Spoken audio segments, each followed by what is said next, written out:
Junior RJ के इस initiative के बारे में आप कुछ कहना चाहिए?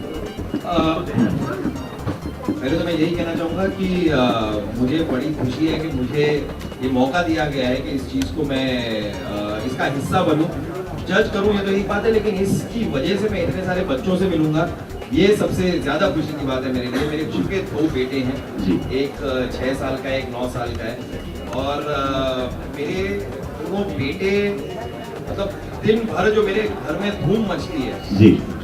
तो मतलब ऐसे कमाल कमाल के सवाल पूछते हैं वो, और ऐसी बातें करते हैं जो मुझे बिल्कुल भी उम्मीद नहीं कि मतलब वेरी फ्रैंकली मैं आपको बता रहा हूँ, मैंने एक नया फ़ोन खरीदा और मैं अपने फ़ोन के ऊपर जो चीज़ें ट्रांसफ़र करना चाह रहा हूँ पुराने फ़ोन से नए फ़ोन पे, मुझे बिल्कुल नहीं आता ये सब करना।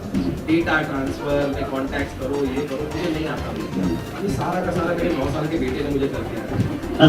तो मेरे ख्याल से बच्चे इतने शार्प हो गए हैं, इतने मतलब यहाँ तक कि कौन सा पासवर्ड कैसे आपको रिट्रीव कैसे करना है, कौन सा ईमेल का आएगा, कहाँ जाएगा, कैसे जाएगा, मुझे कुछ नहीं आता। लेकिन I am just saying that the kids are so sharp today, so bright, तो इट्स एन ऑनर। मेरे ख्याल से मुझे इतना सीखने को मिलेगा इन बच्चों से, मैं तो क्या बताऊंगा, और ये लोग मुझे सिखाएंगे। अब मुझे पता चलेगा कि यार असली बच्चों की स्ट्रेंथ क्या होती है, ठीक नहीं? As far as I remember, last year का जो चिल्ड्रंस डे था, मेरे बच्चे बहुत इंसिस्ट कर रहे थे कि उन्हें कोई बर्फ वाली लोकेशन पर लेकर जाए, उन्हें कोई बर्फीली जगह पर जाना था जहाँ बर्फ गिरती हो।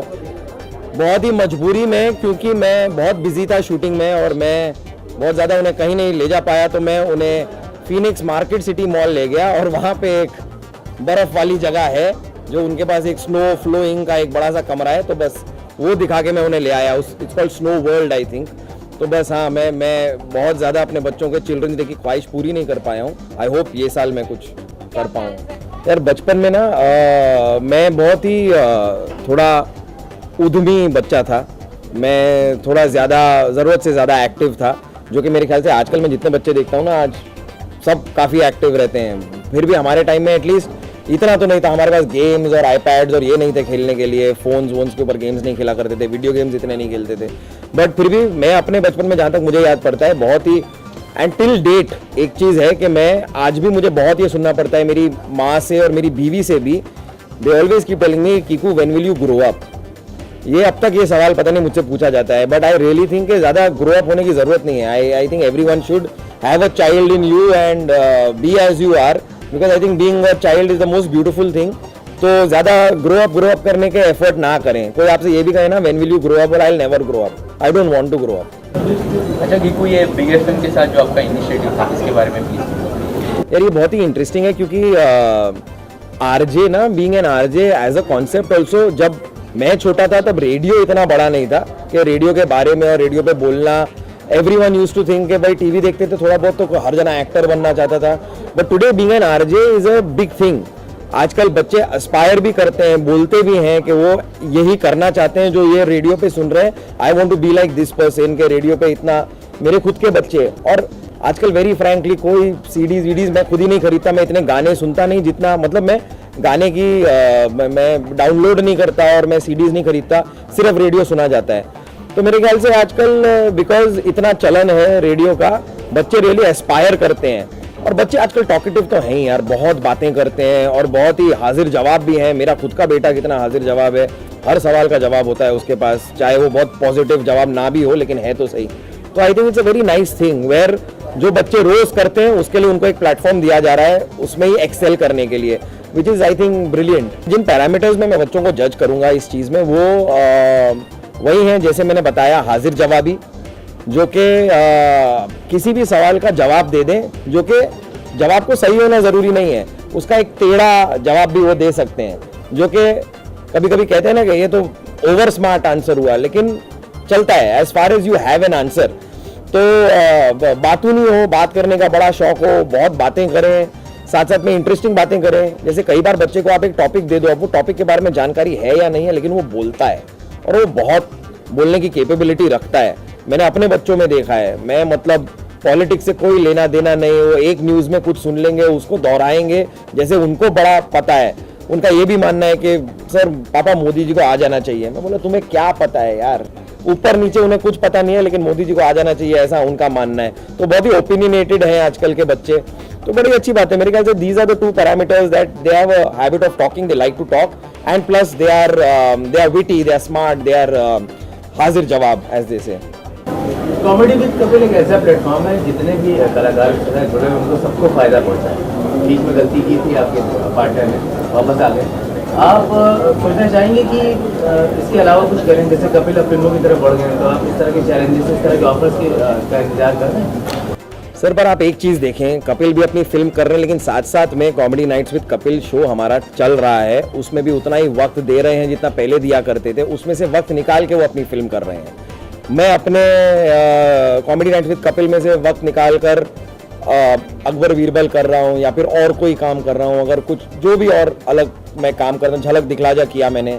पर पॉइंट यही है कि जितने लोग कॉमेडी नाइट्स विद कपिल से जुड़े हैं वो एक बहुत ही इंटैक्ट और बहुत ही कड़क टीम है। वो मुझे नहीं लगता वो टीम कहीं भी बिखरना चाहती है, या हमारी तो अपनी तरफ से पूरी कोशिश है कि हम सब जुड़े रहें, क्योंकि अच्छा शो तब बनता है जब सही लोग साथ में आते हैं।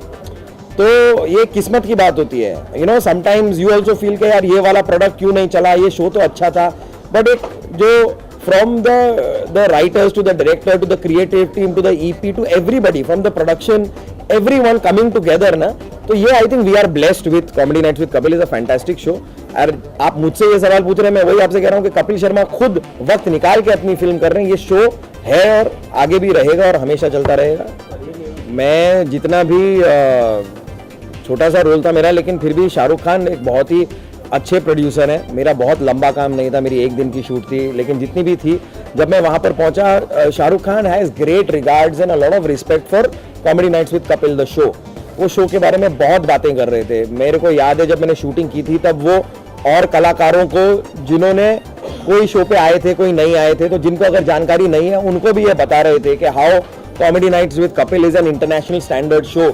और ये शाहरुख खान का खुद का कहना था कि आई नेवर एक्सपेक्टेड के इंडिया में इस जॉनर में ऐसा, क्योंकि ये विदेशों में देखा है ये टाइप के शो जो कि इंग्लिश में एक गेस्ट को बुलाते हैं और गेस्ट से ऊटपटांग बातें भी हो जाती हैं और ये होता है। अंग्रेजी फॉर्मेट में ऐसे शोज को चलते हुए देखा है, लेकिन हिंदी में ये हो सकता है, ये मुझे उम्मीद नहीं थी, लेकिन it is a wonder how Kapil Sharma and the entire team with Kapil has come up with this thing and it's a fantastic show।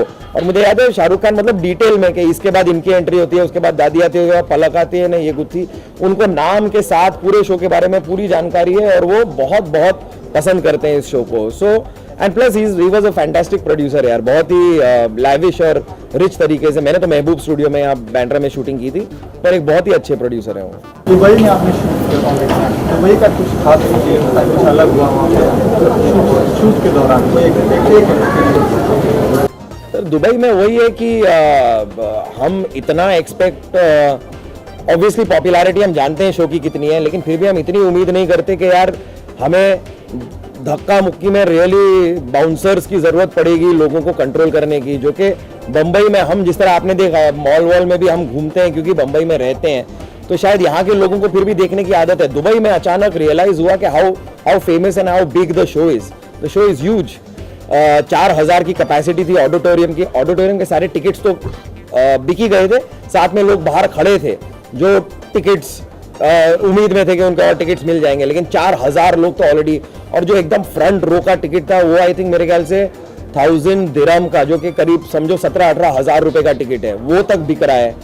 तो मेरे ख्याल से हमें रियलाइज हुआ कि क्या होता है, मुंबई में शूटिंग करते करते एक स्टूडियो से दूसरे स्टूडियो में जाते जाते ऑब्वियसली ट्विटर फेसबुक से थोड़ी जानकारी मिलती है कि कितना पॉपुलर है, लोग कितना पसंद कर रहे हैं, पर एक्चुअली आप मुंबई के बाहर निकलो और देश के बाहर निकलो तो पता चलता है कि कैसे लोग इस शो को इतना लाइक करते हैं और मतलब पागल है शो के पीछे। तो इसलिए दुबई ने एक जरा आंखें खोली कि यार you know there is a huge market out there and a huge fan following of the show. Children's day पर मैं सभी बच्चों को विश करना चाहूँगा। I wish you a very very happy children's day. आप जैसे हैं वैसे रहें। कई बार बच्चे भी ये कहते हैं कि यू नो इंतज़ार कर रहे होते हैं कि हम जब बड़े होंगे ये करेंगे, हम जब बड़े होंगे वो करेंगे। वेरी फ्रैंकली बच्चों, मैं सच में दिल से कह रहा हूँ, मैं बड़ा हो चुका हूँ, लेकिन मैं काश मैं बच्चा ही होता। तो वो वाले दिन आपको तब याद आएंगे जब आप बड़े हो जाएंगे, तो आप ज़्यादा बड़े होने की जल्दी ना करें। Please stay as you are and child's heart is the most pure heart. and I love my children, I love my childhood, and I love you all. Thank you.